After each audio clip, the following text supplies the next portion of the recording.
சற்று முன் சீமான் வெளியிட்ட முக்கிய செய்தி, எந்த கட்சியும் செய்யாத சாதனைங்கிற தலைப்பில் தான் நம்ம இன்றைக்கி இந்த காணொலியை காண இருக்கோம்.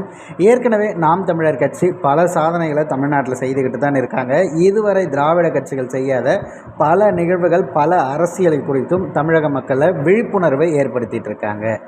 மே 18ஆம் தேதி இனப்படுகொலை நாள் வருகிறது என்று நிச்சயம் எல்லாருக்கும் தெரியும் நினைக்கிறேன். வருடம் அதை நம்ம அனுசரிப்பதற்கான காரணம், நம்முடைய லட்சியம் இன்னும் இருக்கிறது அப்படிங்கிறத ஒவ்வொருவரும் நெஞ்சில் ஏந்தணுங்கிறதுக்காகத்தான்.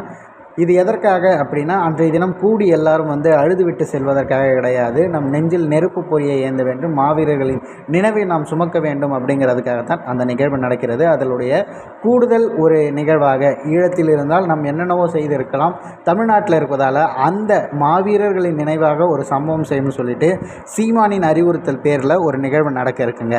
அது என்ன அப்படிங்கிறது தான் நம்ம இப்போ பார்க்க போகிறோம். அந்த சீமான் அவர்களிடமிருந்து வெளிவந்துள்ள அந்த அறிக்கையில் என்ன குறிப்பிட்டிருக்காங்கன்னா, தமிழ் தேசிய இன விடுதலைக்காக ஈழத் தாயகத்தில் குருதி சிந்தி காத்திட்ட மாவீரர்களின் உயிரீகத்தையும் தாய் நிலத்தில் கொன்றொழிக்கப்பட்ட நம் தமிழீழ சொந்தங்களின் நினைவையும் ஏந்தி நம் மக்கள் உயிர் காக்க நம் குருதியையே கொடையாக தந்து நம் இனத்தின் மீதான பற்றுறுதியை இந்த உலகத்திற்கு எடுத்து காட்டிட வேண்டும் என்ற நோக்கில் நாம் தமிழர் கட்சியின் தலைமை ஒருங்கிணைப்பாளர் செந்தமிழர் சீமான் அவர்களின் அறிவுறுத்தலின் பேரில் குருதிக்கொடை பாசறை சார்பாக அனைத்து தொகுதிகளிலும் கட்சி அலுவலகங்களிலும் குருதிக்கொடை முகாம்கள் அமைத்தல் மற்றும் மே 18 அன்று கட்சி சார்பாக முன்னெடுக்கப்படும் நினைவேந்தல் நிகழ்வுகளில் மாலை 6 மணி அளவில் உறவுகள் அனைவருக்கும் உப்பில்லா கஞ்சி வழங்கும் பணிகளையும் முன்னெடுக்க இருக்கின்றனர்.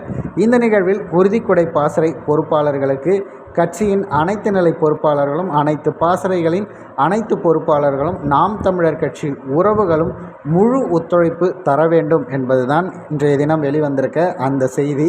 நிச்சயமாக எந்த கட்சியும் முன்னெடுக்காத ஒரு நிகழ்வாகத்தான் இந்த குருதிக்கொடை பாசறையுடைய அந்த நிகழ்வு நடந்துகிட்ருக்கு.